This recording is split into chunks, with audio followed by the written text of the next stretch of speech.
these are the different types. In case of primordial follicle, there is a oocyte which is surrounded by flattened stromal cell.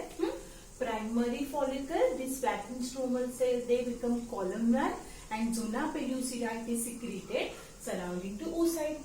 In case of secondary follicle, now the stromal cell, they undergo mitosis division, more and more layers are formed. Okay, so now the follicle increases in size. Okay, secondary oocyte, nucleus, and now there are so many layers of these follicular cells. Now this is known as granulosa cells. Now when there are many layers of follicular cells, right, these cells are known as, yes, granulosa cells. Still antrum or cavity has not formed. Then tertiary follicle. At the end of secondary follicle or just at the beginning of tertiary follicle, a cavity develops that is known as follicular antrum. Okay, follicular antrum consists of hormones, right? Mainly estrogen. And the Graafian follicle, it is a mature follicle which is now ready to release the secondary oocyte. Okay, that process is known as ovulation. Okay, we studied structure of Graafian follicle also. Quickly we will revise that. So Graafian follicle, it is slightly larger in size, about 2 to 2.5 centimeter. Okay, it is naked. Okay, now here its outermost layer. Now suppose this is the entire follicle. Some stromal cells, okay, they arrange themselves surrounding to this follicle and form the additional layer that is known as theca interna. Okay, so this layer is theca interna. Okay, this theca interna layer is vascular and it is glandular. Okay, it is vascular and glandular. Okay, outside to theca interna there is a fibrous layer. Okay, fibers from stroma, they form another layer. This is known as theca interna.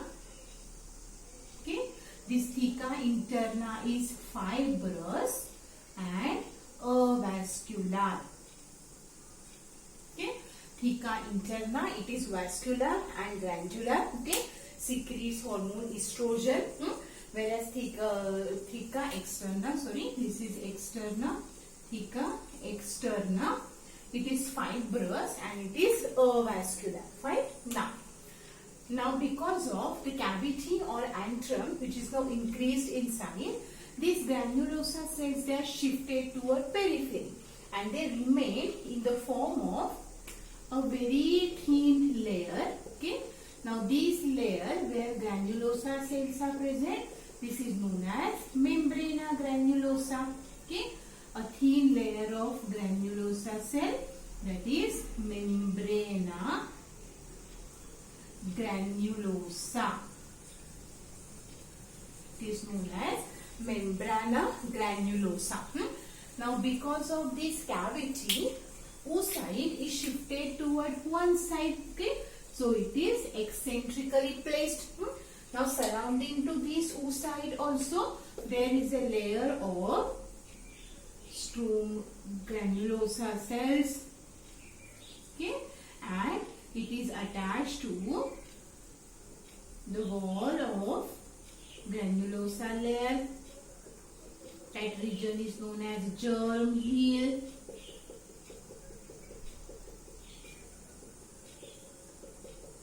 Okay, so this is germ hill.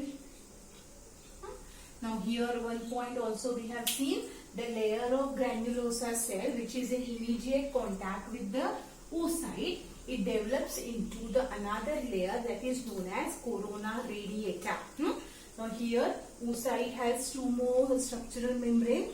Okay. First one, it is zona pellucida. Outside to the zona pellucida there is a corona radiata. Right?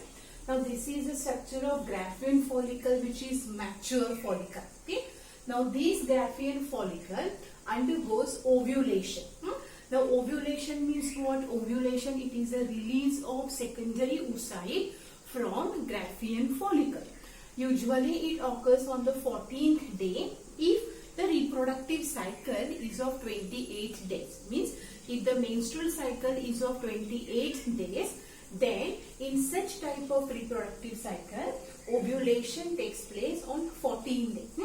Now why I have specified here to 28 days, that's afterward you will see. So in a normal reproductive cycle which is of 28 days, in such a condition ovulation takes place on day 14. Now what happens when this Graafian follicle ruptures, okay, and secondary oocyte it is released. I told you yesterday, when this secondary oocyte it is released, now rest of this structure, okay, gets converted into a temporary endocrine gland that is known as corpus luteum. But before that there is an intermediate stage that might be not mentioned in NCERT, that is known as corpus hemorrhagicum. Okay, so I am writing here this part we will study afterwards again. Okay, corpus hemorrhagicum.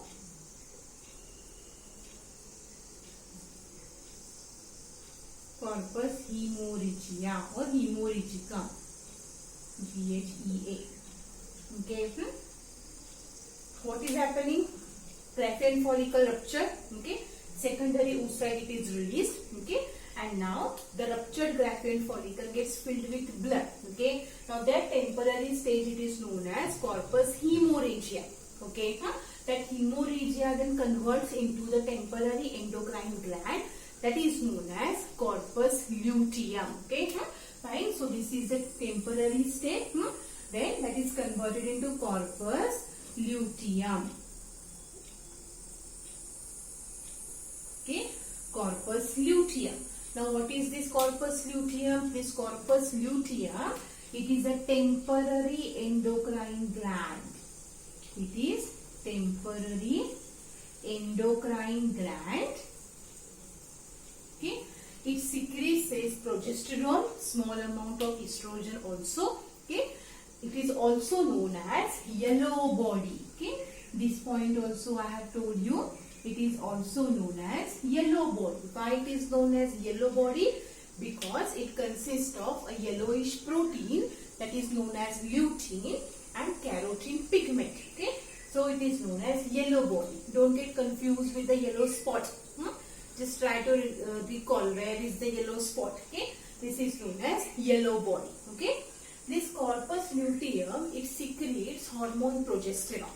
Progesterone it is also known as pregnancy hormone. Okay, so let's see what is the significance of this progesterone hormone.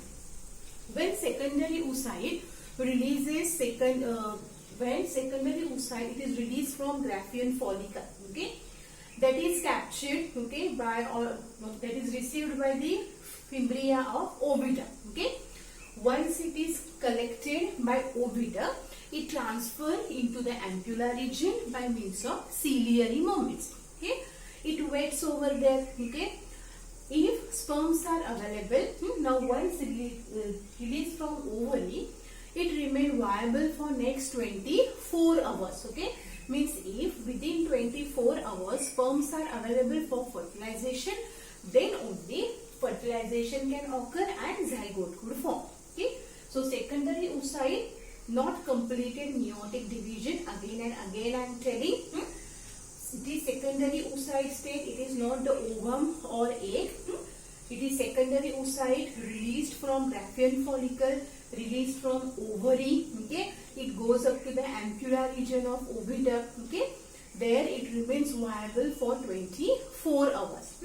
Now if sperms are available, okay, if during insemination sperms are available, they try to fertilize the egg cell. Okay, then only the secondary oocyte completes the meiotic division. Okay, ovum it is produced and fertilization takes place. Fine. Now in that case, when zygote forms, zygote gets implanted into the uterus. That time hormone progesterone maintains the layer of endometrium. Okay, while studying the structure of uterus, I told you that endometrium undergoes cyclic changes during every reproductive cycle. Means it is shed down during every menstrual flow and it is again rebuilt during next reproductive cycle or menstrual cycle. So under the influence of hormones, fine, it is continuously degrading, okay, and it is rebuilt.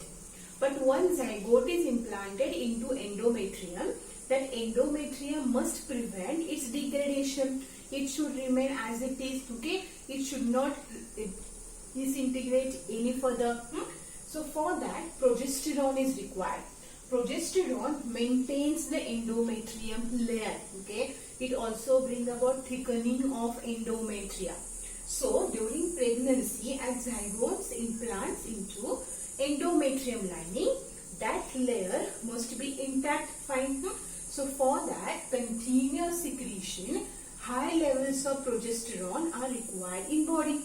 So during first trimester, corpus luteum, it is a factory, okay. Corpus luteum secretes high levels of progesterone, okay. At the end of first trimester, that is at the end of around 3 months, placenta, it is well developed. So afterwards, placenta starts secreting more and more amount of progesterone, okay.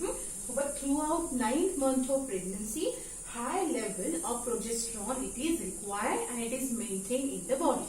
That prevent disintegration of endometrium lining, fine. So this corpus luteum, it continues to secrete progesterone, fine. Now if secondary oocyte is not fertilized by sperms, then what will happen? Then as I told you, it remains viable only for 1 day. So after that it degenerates. Now body does not require this unfertilized secondary oocyte. Now there is no need of endometrium lining also. Now this progesterone, okay, which was this corpus luteum was secreting. Now there is no need of high level of progesterone. So this corpus luteum slowly starts degenerating so that there would be less amount of progesterone in the body. The degraded structure from corpus luteum, it is known as corpus albicans. It is known as corpus albicans. It is also known as white body. Corpus luteum is known as yellow body, whereas corpus albicans, it is known as white body, okay. If fertilization has not occurred, there is no zygote implanted in the endometrium lining, then there is no need of high level of progesterone in the body. So this corpus luteum starts degenerating. The degenerating corpus luteum converts into corpus albicans.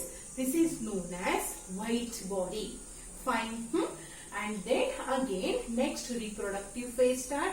Body starts preparing again, okay, for fertilization or for the formation of secondary oocyte. So this is the process of folliculogenesis. How follicles are developed.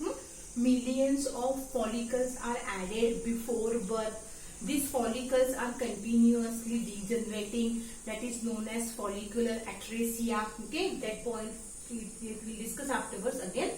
Follicular atresia, what is the significance of this, why it is essential, okay, why follicles are degenerating, why nature try to balance all these things.